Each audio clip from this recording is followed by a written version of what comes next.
Hey, what is going on, crypto people? Listen, most DeFi is still a binary bet. You get the yield or you lose the principal. That's why the biggest capital doesn't ape in. It just waits. Tonight, I'm breaking down a new metric that could change how we judge protocols from today going forward. It's total value covered TVC. And why Firelight's approach is really about making liquidity stick, not just making APY look pretty. And that is absolutely a massive, massive point in distinction. And if they can hit it, if they can get it right, it'll be massive for DeFi. And of course, Firelight is building on Flare.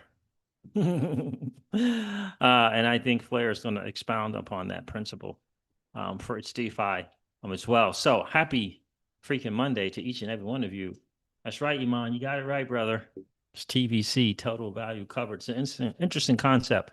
I was going to do welcome to 2026 live stream today.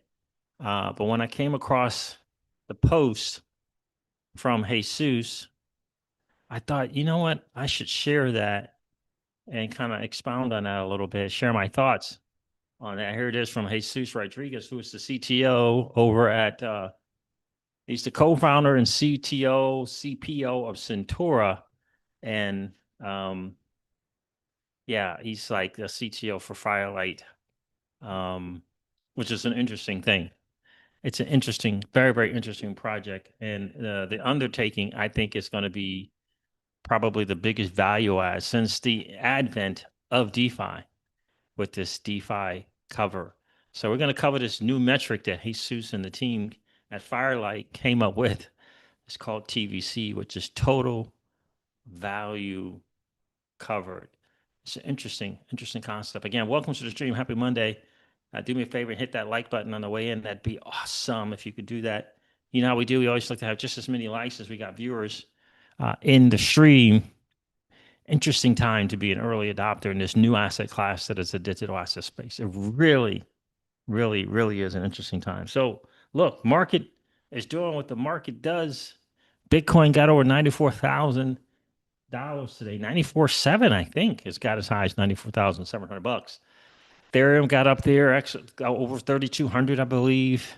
XRP $2.08 or something along those lines. I watched a brief interview podcast with Scott Melker and Raoul Paul. I didn't get to watch the whole thing, only just a few minutes, given the big macro picture. I hope you guys check that video out as well. It's always important to hang on to the macro. Last video I did or live stream I did, I talked about I had been in wealth preservation mode, Iman. I had been in wealth preservation in that I was not adding to current liquidity positions and I was not adding new liquidity positions, keeping a lot of the assets just in cold storage. But I recently, for the past 9, 10 months, that's kind of the mode that I'd been in. But I recently took a position in Spectra um, for a couple of reasons. But uh, the main reason I took that position was because I feel like the macro picture is beginning to change, is trending towards favorable conditions for asset holders. And I wanted to take a position, a new position. And I thought, what better than Spectra on Flare Networks because of the Flare drops ending and being able to lock in yield um, for SFLR. Because right now, the IBT, the interest bearing token for Spectra right now is SFLR. And Flare drops is a big, significant portion of the yield from SFLR comes from the Flare drop. So, any case, just kind of wanted to share that with you guys. I did this on Patreon a few days ago, shared it with the Patreon group, and wanted to share with you guys. So that's kind of where I've been. It was tough too, being in that mode because it was just new DApp, new project launching on Flare after launching on Flare after launching on Flare. And I'm like, oh man, yeah, I was just kind of in that mode um, because last 10 months have been yeah, challenging. I didn't want to risk during that time frame, especially since I took that big hit years and years ago with Celsius. So, wealth preservation for sure, and looking forward to incrementally begin to take more positions in DeFi, especially Flare DeFi. Let me get into this thing a little bit, guys. Do me a favor, hit that like button. That'd be awesome. Um, yeah, this is very, very interesting. Total value cover is a very, very interesting, very, very interesting concept. It really, really is. So I, it, it's an interesting thing. Most DeFi is still a binary bet. You get the yield or you lose the principal. And right there is why the stickiest capital doesn't AB, and it just watches from the sidelines. And I think it's important to kind of get that. So I'm going to cover Firelight's CTO's kind of thinking here. I probably don't nail it. I can't nail it word for word on how he's thinking, but that new metric we're talking about is total value covered, and why TVC might matter as much as TVL and what he called the next era, right? So do me a favor, hit the like button on the way in. If you didn't get a chance to do so yet, no worries, just collapse the chat real quick. Come back and hang out with the Crypto Siege and family. So it's an interesting question. And one Jesus kind of gave as an example in his post. He said, would in the chat, do me a favor and let me know, would you take 12% APY with no protection or 10% APY with principal covered? Would you take 12% APY with no protection or 10% APY with principal covered? And I want you guys to know, and I understand this, that retail will look at this a different way than institutions look at it, without question, right? So TVL is useful. I'm not saying it's useless, not saying that at all. But TVL is a snapshot. It's telling you how much money is sitting there right now. But it doesn't tell you the real question. How fragile is that? How fragile that money is, how fast it runs when things get shaky, and how catastrophic one exploit is or can be. And I think this is why DeFi is always hanging. It's always hanging around the outskirt, on the outer edge of being this thing that everyone says, "Yep, no brainer DeFi. Yep, no brainer DeFi." Retail's taking all the risks because of economics, because of financial situations, but that greater concept has not taken center stage, if you will. And I think it's because of the lack of this cover, right? TVL is how much showed up. TVC is how much feels safe enough to stay, right? So I think it's important. So if you're a protocol trying to grow, TVL is not enough because the TVL doesn't measure the trust. And in DeFi, we just need that. We need a metric. We need a measure. We need a stat. We need parameters around it. I think it's important, right? So retail will chase the APY. Institutions don't chase APYs. They chase risk clarity. The reason serious capital doesn't pour into random vaults isn't because they hate yield. That's not why. It's because the current default is deposit equals accept tail risk. And for them, that's a non-starter because they're not asking, can I make 10%? They're asking, can I lose 100%? Right? We talk about that all the time in the book Ergodicity, right? Can I lose 100%? Is this an irrevocable position? Irrevocable position. Is this at all, I could lose it all type deal? That's what they ask themselves, right? It's important to get that. So do me a favor, type binary if you agree DeFi still needs a binary a binary bet most of the time. Do me a favor, type that in the chat. So this is a really, really good thought. What's the word I want to use? Exercise for people, especially that understand how powerful DeFi could be if we can just get it right. User EK687. I don't know why it's not saying people's real names. I don't know why that changed. If you guys know and how I can change it so I can kind of see the real names, that would be awesome. But I don't know. Says Spectra grew on me. Yes, I hear you, my friend. Especially since they launched the SD launched on it. Yep. What's going on, Rick Cisneros? How are you, bro? Appreciate you checking in, sir.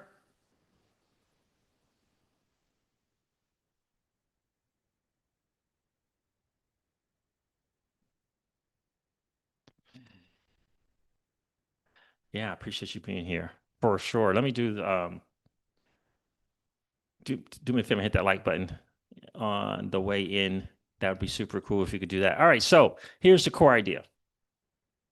TVC, total value covered, equals how much value in a protocol is actually covered by credible protection. It's not vibes, not marketing, actual cover with limits and rules. We all know Firelight keeps telling us that these are things that they're looking into, right? So I gave you that example of 2 volts at 12%. Volt A is 12% APY, no cover.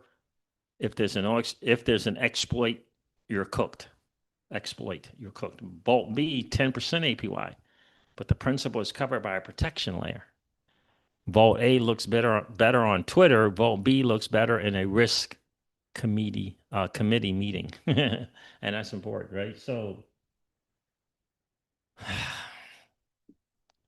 I know we're looking at DeFi from the institutional lens, and it's important. And the reason why it's important is because we need the bigger picture. Institutional lens, DeFi foundation is great for retail. It really, really is. As long as we don't get into things like credit scores and other kind of nonsense, them trying to bring that into DeFi. So it's important. So here's the important nuance.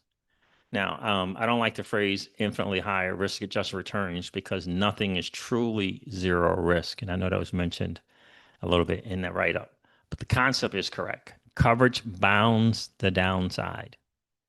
Coverage bounds the downside. So TVC is basically a proxy for risk adjusted liquidity, right?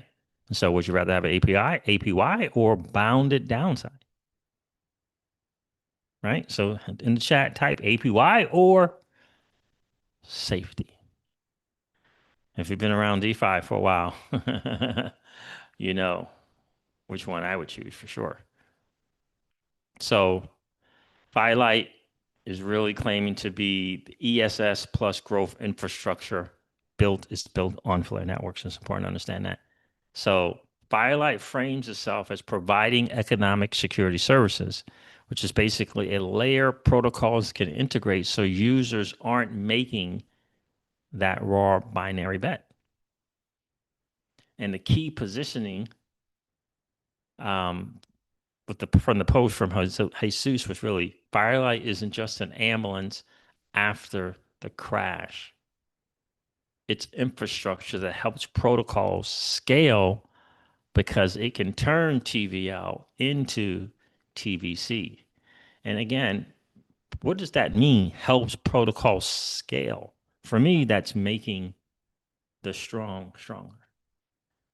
Projects like Sky, formerly known as MakerDAO, projects like Uniswap, projects like Aave, right? We want to make the strong stronger. So I think it's important to kind of think about that. So things like earn programs and vaults, principal protected tranches, that is huge because now you can onboard conservative users, which is what Firelight has been saying and speaking to over and over again, who there's that target market is the conservative user who refuses to play the hope nothing breaks game. Lending markets, they talk about protection against things like bad debt creation or oracle failure, which is basically saying we can reduce the blow up risk that kills lending markets. It's going to be absolutely massive, right? So Cover two things. The vaults are big in DeFi. Lending markets is bigger. And then the bridge question, right? If TVL is the quantity of liquidity, TVC is the quality of liquidity. It's big. That's massive, right? If TVL is the quantity of liquidity, if TVL is the quantity of liquidity, TVC is the quality of that liquidity. Right? So yeah, that's a good way to put it. Now here's where I'll always kind of slow down because coverage can mean 10 different things depending on the terms. So these are kind of like builder questions, right? What events are covered? Exactly, right? We need to get that from Firelight, right? These projects are going to need to get that from Firelight. Is it smart contract exploits only? Oracle failures? Bad debt? Governance attacks? Bridge risk? Or is it narrower? How are the claims triggered? Is it automatic and objective? Or is it discretionary? That's going to be a big one that has to be answered. It's a big question that has to be answered. Who decides? How fast do the claims settle? Right? This is the institutional lens. This is the risk committee with their 10 to 20 or to 50 questions, right? Right? Um, is it automatic and objective? It's important. So, what are the cover limits and capacity? I know Firelight has hinted on this. What are the cover limits and the capacity? Because if TVL is 100 million, but the cover capacity is 5 million, that's not 100% covered in real life, right? What are the exclusions? Only exclusion that I've kind of heard of is that, Firelight is it's not set in stone thing yet, but they are talking about it's not the DGen play here. It's not a DGen play. Love you. It's not a DGen play, right? They're going to be going after the blue chippers providing this service, right? So every insurance product has exclusions. The exclusions determine whether covered is real or just comforting. What happens in correlated stress? Kind of like that October 10th deal. Markets dump, liquidity dries up, oracles wobble, multiple protocols get hit. Can the cover pool survive that? These are going to be the questions that will have to be answered, right? And they may be answered in phases as it grows out, right? So coverage isn't a vibe. Coverage is math, terms, and settlement. That's what coverage really is. It's math, it's terms, and settlement. Really, really important. So let me see if some more people hopped into the stream.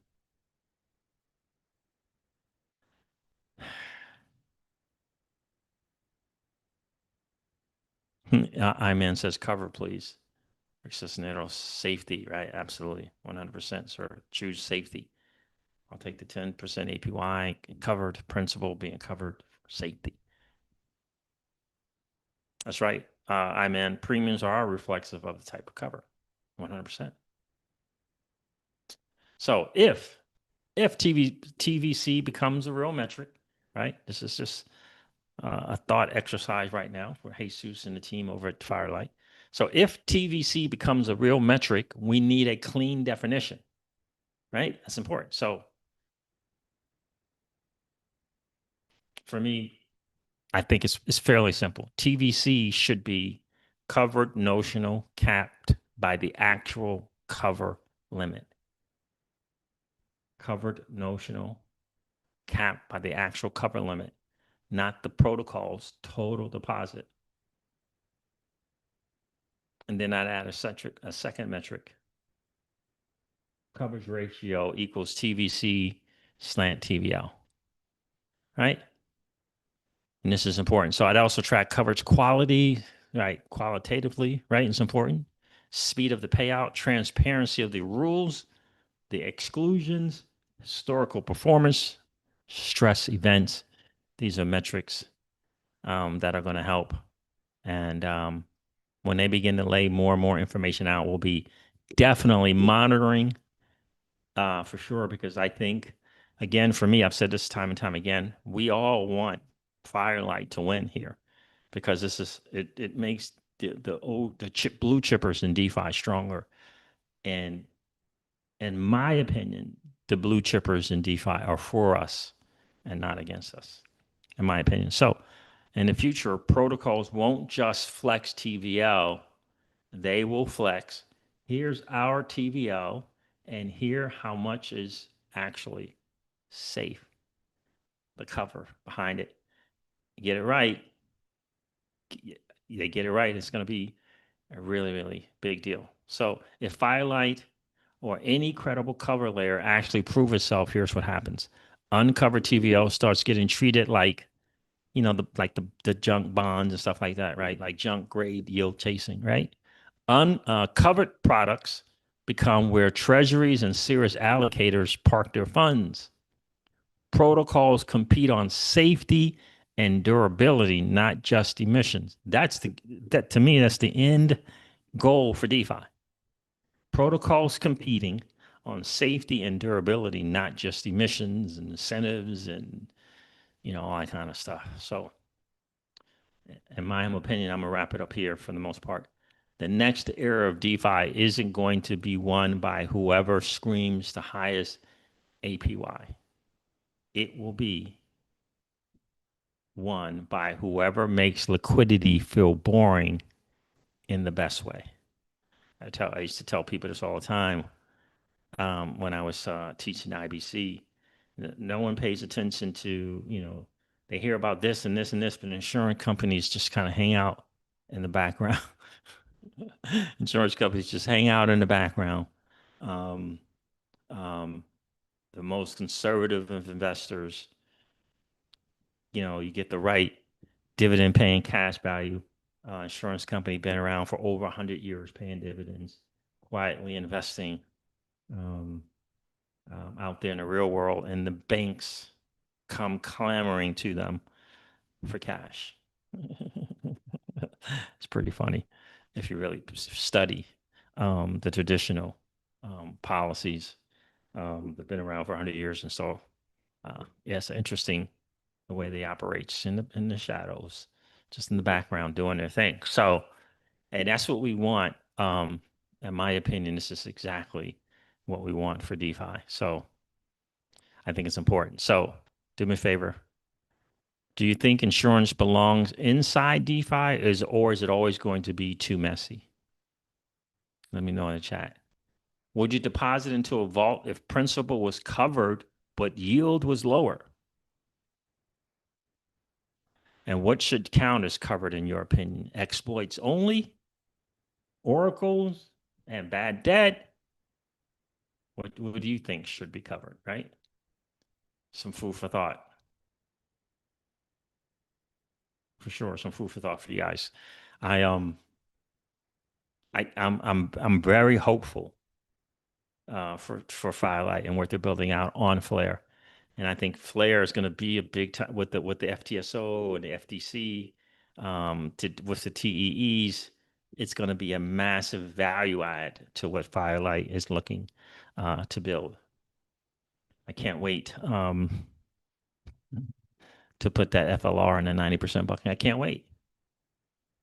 Pookie. I can't wait to do it. It's going to be an interesting time for sure. So I appreciate you guys checking in here. I saw that, man. I saw your reply post. It's nicely done, bro. Nicely done.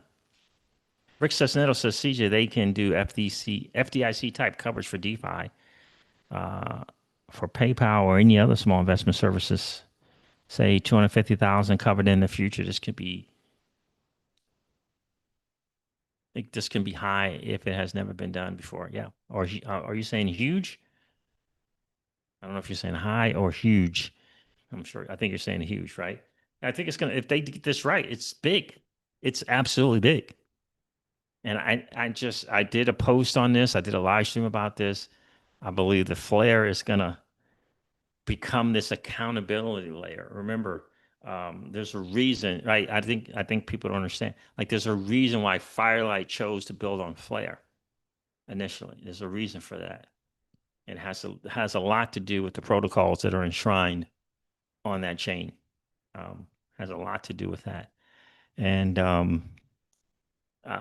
Firelight may venture to other chains to do other things, but ultimately, Flare has a major advantage in what it's building out, and I'm just not sure people are quite getting it.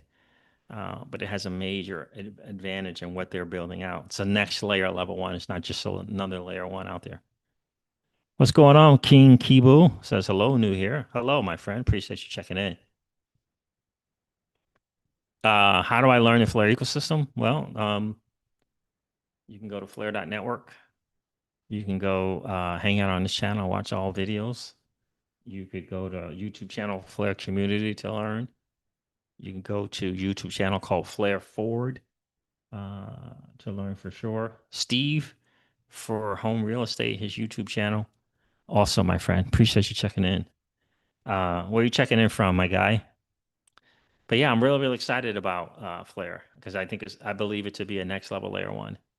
And I think we're blessed to be here early. Certainly, it's not financial advice, but I would never begin to tell anyone what to do with their money. You know, that's not what we do on this channel. But I personally believe, I know I tell my family members that Flare is a next level layer one blockchain. Dayton, Ohio. Oh, okay. Nice. Welcome to the stream, bro. Rick says, CJ, I am not waiting. I am not waiting. Flare is in my Mag 7. I hear you, bro. I hear you. I hear you. I'm just weeks away, to be honest. It's weeks away. Not Mag 7, but 90% bucket. Yeah, man. Appreciate you checking in for sure. We got a lot of content creators in the Flare ecosystem, bro. A lot of good content creators, for sure. Mickey B. Fresh is another one on YouTube. Mickey B, the letter Fresh is another great one as well. So yeah, I think it's a next level. I think a Flare is a next level layer one. I'm excited to be part of their community grants program for sharing content on what it is that they do and what they're building out. Um, haven't been around since 2016. Uh, yeah, kind of seen a lot of the good, bad, and ugly, and this everything about this feels awesome. True decentralization, true scalability, and true security is my crypto ethos, and Flare is doing just that. Um, Not willing to take shortcuts, willing to take the road less traveled to build this awesome, awesome, awesome blockchain. Keyless is in the building. Lady of Crypto is here. How are you? She says, yes. OMG. I've been checking to see if you're live, CJ, but they won't send me notifications. Yeah, YouTube's crazy. So glad to catch it today. Hope everyone's doing good. Yeah, we're doing well. Appreciate you checking in.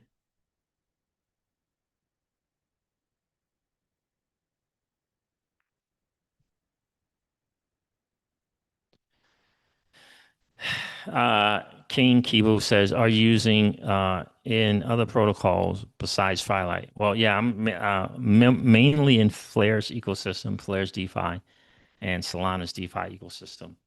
So, but I am on the Firelight and SparkDex and Kinetic and just entered in Spectra, looking to take a position in Enosis Global here shortly with the CDPs, the collateral deposition dollars. Really looking forward to that and learning more about FlameX and how that works as well. But my favorites have always been in SparkDex and Kinetic for sure for liquidity pools, lending and borrowing. And yeah, took a position in Spectra. That's going to be a cool deal there. J underscore Dell underscore 209. What's going on, bro? So I appreciate you guys checking in. I'm hop off here, but I wanted to bring this to you. It's some food for thought because I truly believe the definition of vision is seeing it before the masses see it. And I hope that I know for me, Flare has the opportunity to grab massive mind share and market share.